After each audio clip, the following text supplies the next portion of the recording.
I am so lucky. I get to hear all your voices. I get to talk with you, and somehow, because I've invited you, you are so willing to just talk to me and let me know things that are going on in your lives, and I'm laughing because when Vince came to the table, and I was talking about that, my husband is really quite nearby, um, Gramps Jeffrey right now, who is actually Mark Joseph, and then I turned to to Vince and I said, "Where are you right now?" And what did you say? I said I'm from the bathroom right now. Yes, we are televising live from the bathroom. But before I Vince promise I'm came, not on the toilet. well, you know what? I mean, we're so used to TV and stuff now. It's like, oh, it's just that. Um, people just being real and YouTube and everything. But before you came, I was talking about the reason why bathroom would actually be really appropriate for you. And I was talking to Ellen and to Mark about that because I've been a caregiver. So Vince, would you tell them just a little bit of why bathroom and why I'm so excited to meet you? um, I appreciate that. Yay. But I also was a primary caregiver for a family member for years. And um, I just saw, the hardest part of the day, probably the most stressful part of the day for the individual, hardest part for the caretaker, um, was the bathroom process. Yeah. And I just couldn't believe what was out there. It's very disappointing. Um, to make the process easier. And I had a lot of ideas. Why don't they have this? Why don't they have that? And the original prototype I made out of all the other pieces that we weren't using anymore, because we went through 5 different pieces through his mobility. um, so I designed a chair that is every piece of equipment you need from the beginning to end. Mhm. And it never has to be lifted. What I was trying to do is prevent what I am trying to do Yeah. is to prevent slips from standing in the shower to clean yourself. Yeah. You know, I had one of my mom's friends. I asked him, "How are you doing this?" He's taking care of his wife. She had Parkinson's and took care of her for 15 years. And I said, "How are you doing this?" He's 80, early 80s. And he said, "Well, she can still clean herself, but at the end of the shower, she has to stand up and hold a handrail, and then he has to come in and clean her." Right. What I used to do is, if I had help, I used to step across the tub and lift them, which was dangerous for both of us. Right. If I didn't have help, I had to push him down, and he thought he was falling and he was fighting. Um, so I thought that was kind of ridiculous that they didn't have a better answer. I used to say everyone deserves clean, comfortable, healthy skin. As a hired in-home caregiver, people had to get used to the invasion, Mm. and it was wonderful to just be able to distract, and it was horrifying.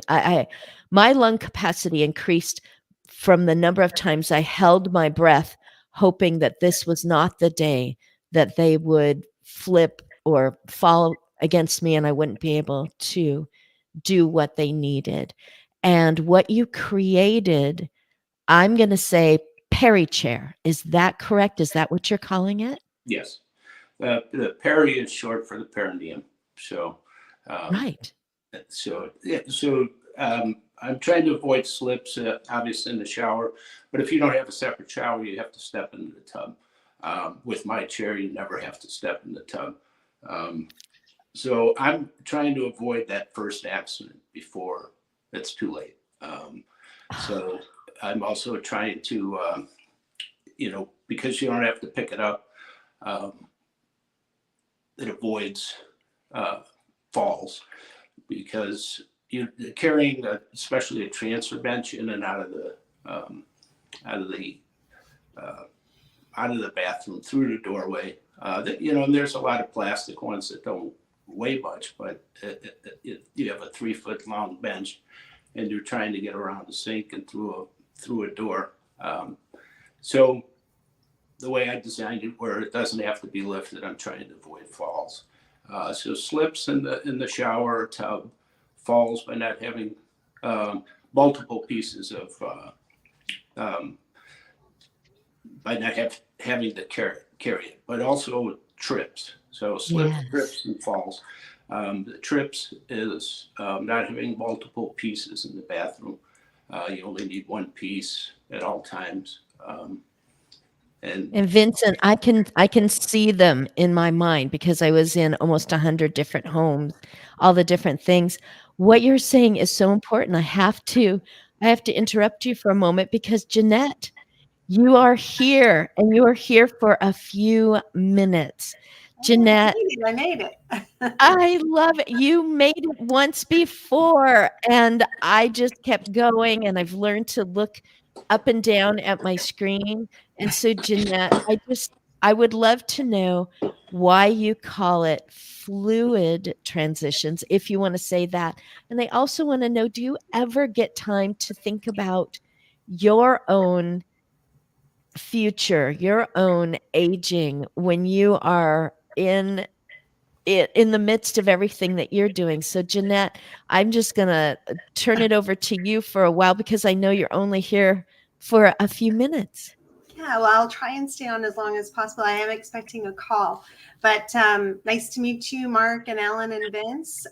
nice to meet you.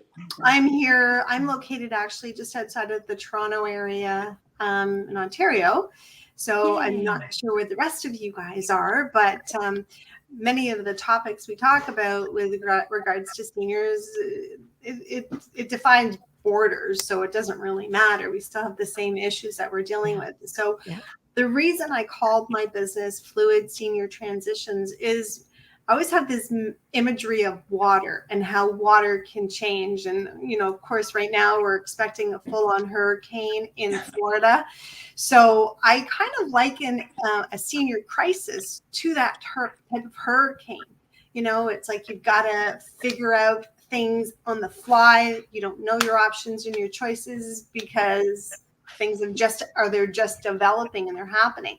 And so that's why it's fluid, because it's ever changing as we age. And so to my mind, I feel like you can go through the calm waters, they get a little choppy, and then we can have, as we see today in Florida, full-on hurricane status. So it's not unlike a senior. That's why I called it fluid senior transitions. And Christine, I think you asked me about what I do for my own planning. I think similar to a policeman, they come across these accident scenes and they learn from them. So for myself, it's really having a plan A, a plan B, and a plan C. And it's going to incorporate a lot. It's going to incorporate aging in place at home for a while. But I feel like I know enough that I will see my own signs to go, okay, we're going to plan B because things have changed. And I'm always planning ahead. I have done my advanced healthcare directives. I'm not sure if that's a big thing where you are, but it's one of the things I always recommend my clients look at. And that is really talking about your aging strategy, but it's how you want to live. It's about communicating your lifestyle choices, your what you consider quality of life to those closest to you that may be going to have to make those decisions for you. but that can happen anytime in your life. So I tell people, don't wait. This doesn't happen. The risk of something happening to you doesn't necessarily just happen when you're a senior. It can happen in a car accident. It can happen because of a fall or an aneurysm or something. So it's not restricted to just seniors aging. So it's really about bringing awareness to what does that entail as well. And so many people don't really understand. You have options. End of life, you have options. Have you thought about that? Do you know about what your options might be? Do you know about palliative sedation? Do you know about other things? So it's really, for me, it's about educating people to understand their choices.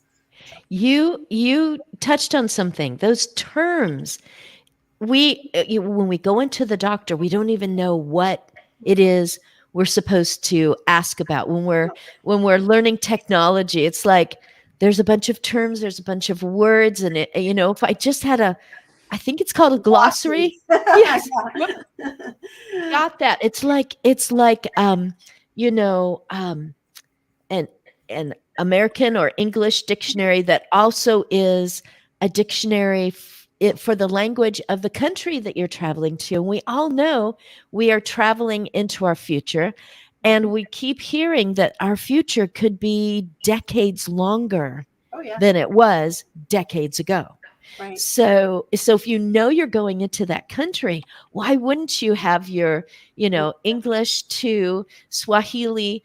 I was trying to think of something exotic, why wouldn't you have that in your backpack, as well as some things that about that culture and everything else? So you've really touched on that. Yeah, I was thinking about Ellen. I've listened to her many times. So her voice I have heard before. Vince and Jeanette, first time, as well as Mark. And so, Ellen, I've heard you, and both of you instill this confidence in me. And I'm just like, they can just keep talking about what they're talking about because they know what they're saying and they know how it works. And so, Ellen, it feels like I'm putting you on the spot to sound really knowledgeable, but I know you always are. So I just want to know, it was mentioned earlier where we all are, and I had to laugh because one of us said in the bathroom, and that was for a very good reason. But Ellen, you are down where I grew up in the Bay Area of California. So I would say down south. And there's a reason why I was so glad that you said, sure, I will. And it was just to describe, just for me and these friends that are new to us, about tiny habits. But you can talk about anything you want. Sure. Well, so just to explain what Tiny Habits is, it is a behavior design method. It was created by BJ Fogg, Fogg, who's a researcher at Stanford University. And it's also as habit design. I mean, I think he was a real pioneer, but as it's gotten much more popular, it's really about taking the tiniest actions possible for whatever it is we want to do. So many of us have tried to make positive change in our life, and when we don't succeed, we blame ourselves. But it's really our approach to change that's not good. I think I'm one of the only people certified in the method that's bringing it into this sort of the Rethinking Aging roadmap for the second half of life. I spent decades as a content writer in healthcare. I did physician education and patient education, health education. And what I saw is there was a great evolution in becoming much more people-centered in terms of communicating with your audience. But no one really told us how to take action, how to make it part of our day. It's like, in the old days, it was like, here's a brochure, or now it's go online and research your condition. But it falls on us. And there are really so many strategies we can do to have a flexible mindset, that growth mindset. It's also part of the Stanford DNA. Carol Dweck popularized the idea of growth mindset versus fixed mindset. none of us are prepared really for these extra decades. I think our mentality is still back in about 1965, very industrial age. So I'm really looking at all the ways. My focus is health span. We already have these extra years, but how do we extend the healthy middle? Because that's really where we can, where we need to go. And if we're hit with these major life changes like a sudden diagnosis or loss of a loved one or all kinds of things that hit us, how set up are we to adapt? I think it was just, this idea of, right, the hurricane, seeing aging as a hurricane. But again, I'm trying, with a lot of other people, how do we flip the metaphor so that it's not like a looming disaster? How do we flip it so that we control what we can in the tiniest ways we can? And one of the things I've learned certainly is this idea of focusing not on our deficits, but on our competencies. That's the idea of tiny habits. You rewire your brain by celebrating your success, even if it's so minimal. You couldn't get out to walk today or do your workout, put your shoes by the door and go, yes, that's my intention. Even that's worth celebrating, because the neurons that fire together wire together in our brain. And my favorite definition of a habit is our aspirations and our desires and intentions that we turn into neural pathways, because it's so much easier to do it when you've made a behavior more automatic. Oh, I am such a champion of, well, one of the aspects of aging I identified as I was serving all these people and serving alongside their kids who were in my age category generally, was that change was perceived as loss. People of all ages dislike change happening to themselves, but they will all agree that there's some change that's good, like a diaper. Good to change that diaper.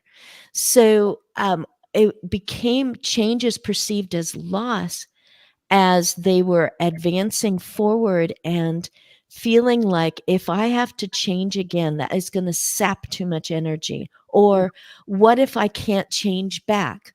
Or will this change be permanent simply because I am approaching a point where I won't be in charge of my life, or I simply will be at the end of my life?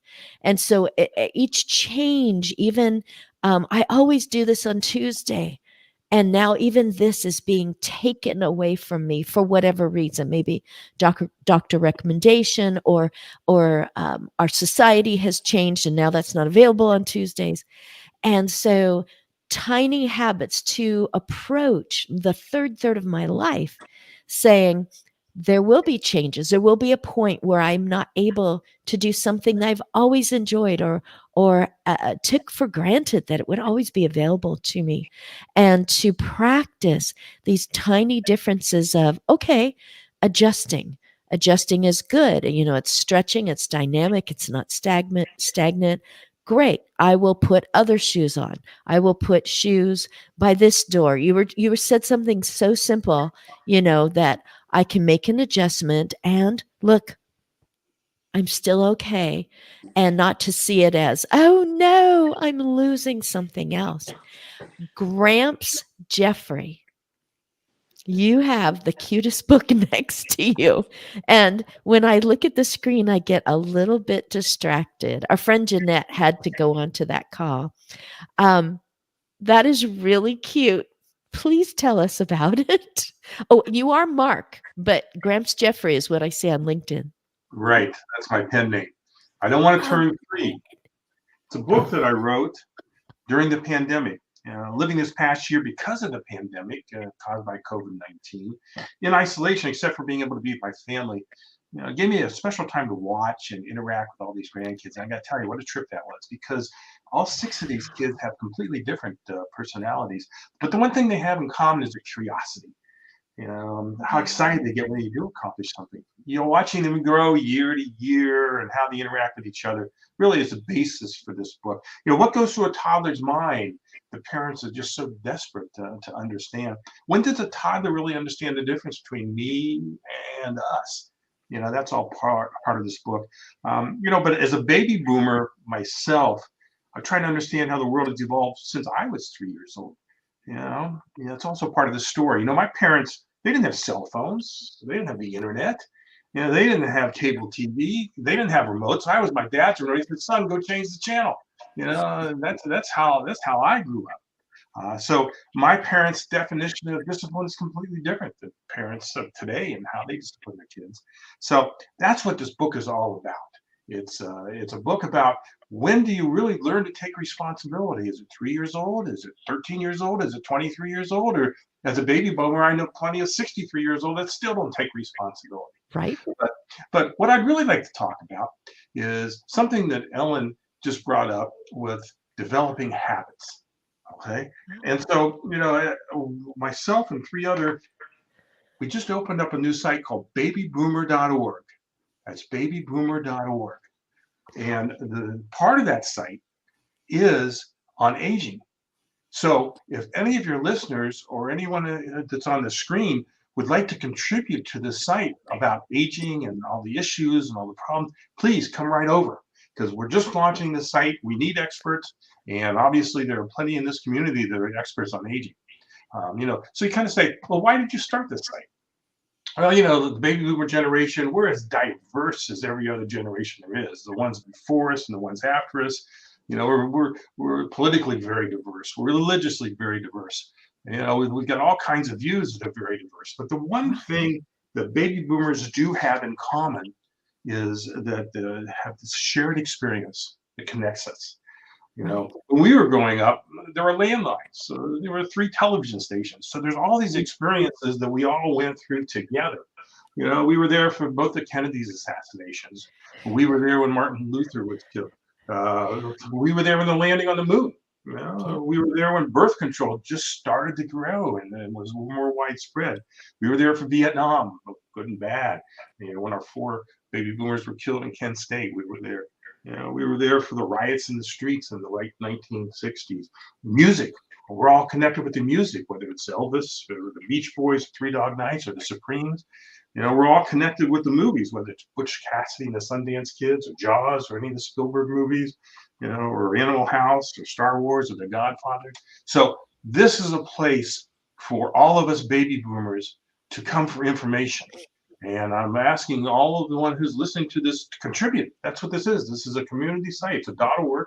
And we are looking for contribution from people that will help expand all of our knowledge, and everything that you all have talked about during the beginning of the show, that helps expand our knowledge. So, there's going to be an Alzheimer's area, a dementia area. We need contributions. So please join us.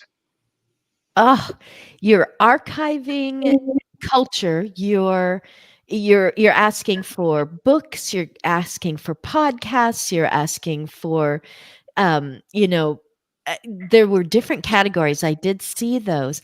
And there was something that we had that I feel that I don't have now. And that was a consistency. It was always on my tummy, eating a Reuben sandwich, watching Bonanza. Always, always, always Sunday nights. I knew it was going to happen. Once a year, we would watch Cinderella on TV, or the 10 Commandments. Once a year, it would be on TV. The consistency that I've lost is that I have a cell phone in my hand and I can change my mind 5 times on a walk with that cell phone. Oh, I'm going to be there then. No, actually, let's Zoom each other. Oh, you know what? What would be better is if we rendezvous somewhere. Wait a minute. I have to change the time on. That is okay if we do this 45 minutes later. If we said we're going to be there at that time, we were there at that time, or they were calling the hospital to see what happened to us. So that consistency has really changed. Vince, I want to go back to you. You were sharing something that hit my heart. You were saying that you were caring for someone and you took those pieces and put something together to make sure this wasn't the day that trip, or whatever was going to happen. And I just wanted to say again, in case somebody was, getting their snack or drinking their tea like I'm doing, that's called Perry chair. Is it catching on? Is it invented? Is Um, it I, available? it will be available in a couple of days. I'm going to do an Oh, instructional video and then offer pre-purchase pricing. Um, we touched on it. You touched on it earlier about education, and this really, like I said, taking care of my family member. I it worked so well, and it was at the end of his life, and it was so much easier to give him a shower that I just knew that I had to follow it through with this, and that was 6 years ago. So this has been a long process. I've made a lot of changes to it over the years, but touching on the point earlier, the education, I that's going to be part of my push for sandwich generation, especially because, like I said, I fell into it overnight, literally. right, Um, right. so, I mean, what you guys are doing, getting that education out there, I think is probably one of the most important things because they know what they're coming into. I mean, to give you an example, and not to be Dr. Doom. No, My go for it. Well, my late wife, when we were in the 30s, in mid 30s, was talking about wanting to be an organ donor, and I kept cutting her off because I said, we're in our early 30s, we're athletes. She brought it up a couple of times, and I'd say, oh yeah, what about the Cubs today? Right. Don't talk about that. And, it's not a pleasant subject. Well, Yeah. my point is that when she passed, they came to me. She died from a head injury, and they came to me to ask to donate her organs. And I knew right away what she wanted. And if they would have come to me and I had no clue, that would have been a really hard decision. So she was smart enough to talk about it way before I thought we Wow. were going to need this, and I got new family members through it. She Wow. made something positive out of a negative situation. So I mean, the point is the education, and people know what's in front of them. The decisions are easier. You're amazing. You just gave someone courage to talk about it. You just gave someone the courage to listen. And at this moment, again, her life is living. Is giving life to others, but her life is living through you to others who are just going, okay, I will sit still and I will have the conversation, listen, get those notes, get it notated somewhere. Where do I keep that important, something that's important to me? And you said, oh, let's talk about the Cubs. Where's that important to me thing? And it's like, ah, oh, I'm so privileged to be listening to this right now. Um, Ellen, how did you end up being certified in this? Was there a situation? I really don't know. In fact, even if you said it on Clubhouse in Rethinking Aging, I don't remember how you came into this moment where you're like, I am certified in tiny habits because no, I might you say it right. I'm going to be quiet and let you say it right. Sure. Well, I will say that I have practiced tiny habits for 10 years now.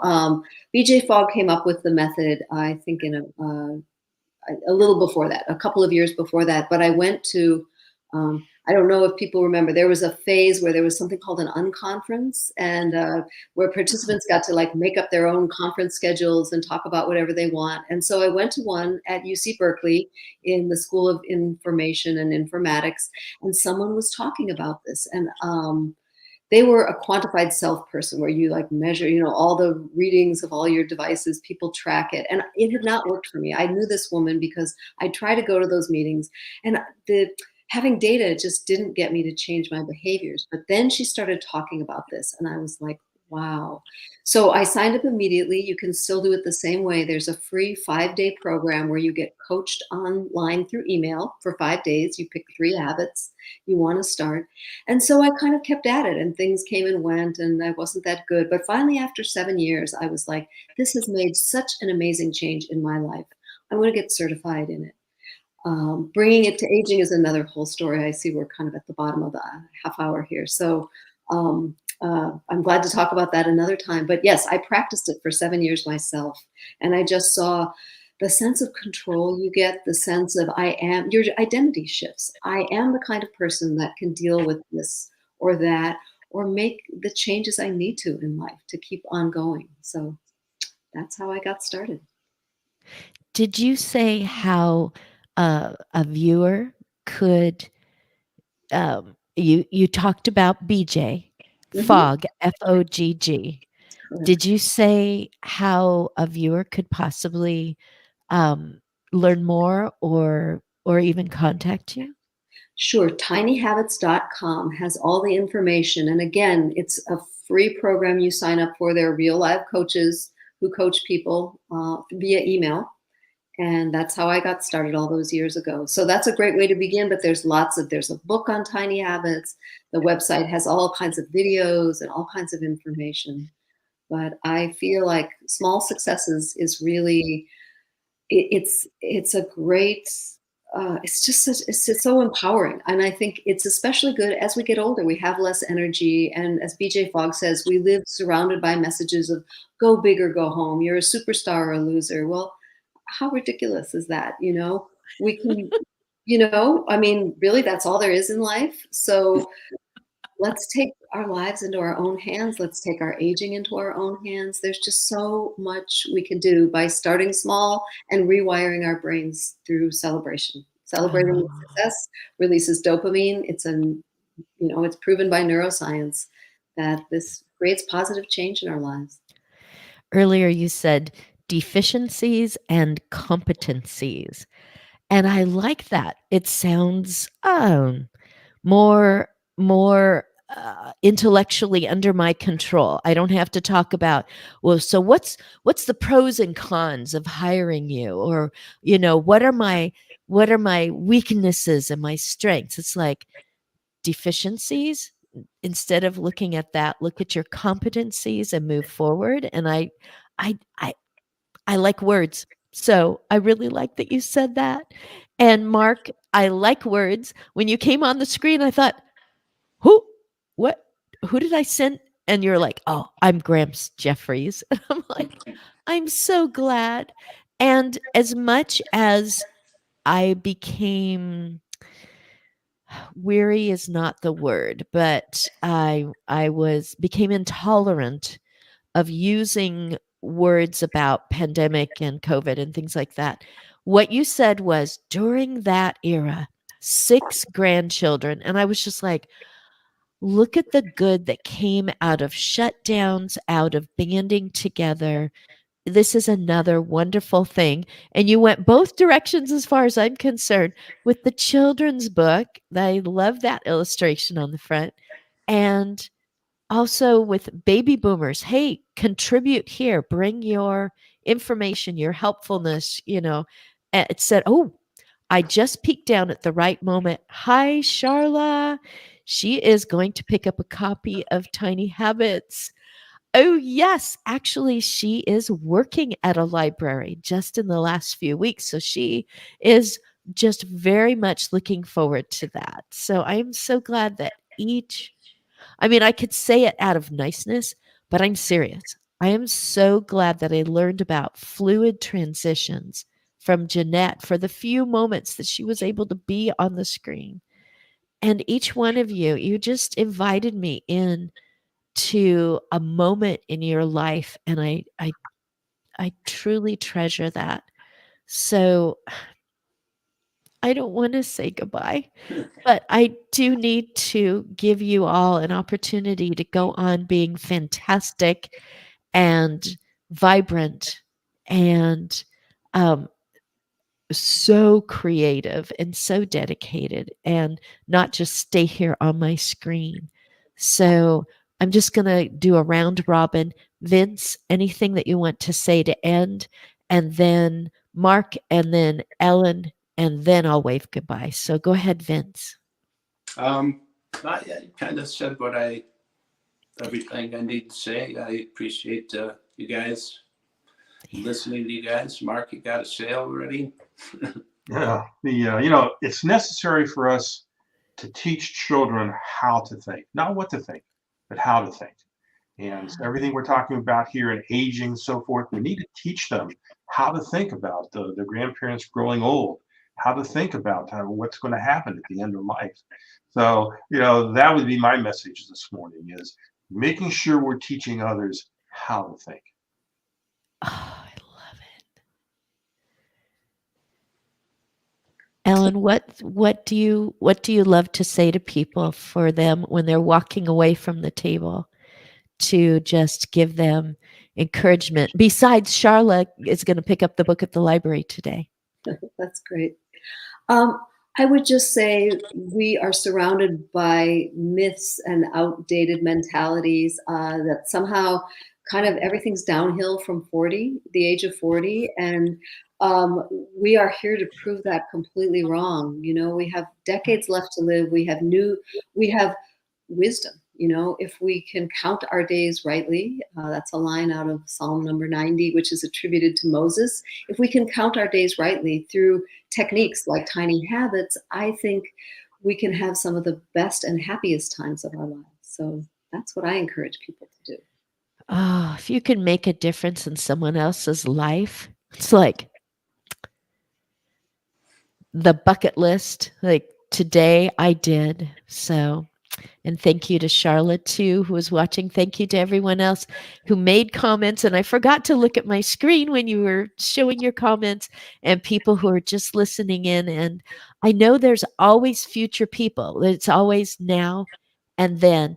And each one of them has something that has happened to them that caused them to click and to listen and to take something from this moment. And I'm just so glad that you all made this moment possible. So thank you so much.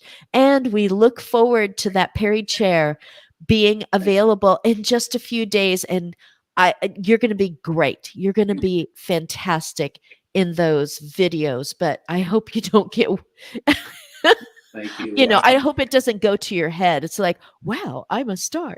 Not at all. But Not if at all. you guys can link in with me, my short-term memory is really bad, and I'd like to help you guys if you can link in with me.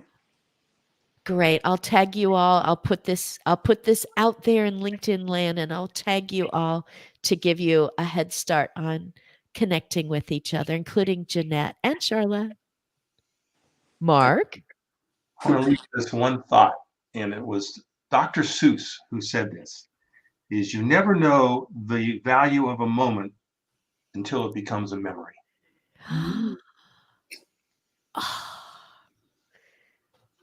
I can't find any mics to drop, and I don't want to drop this one. Thank you. Thank you, everyone.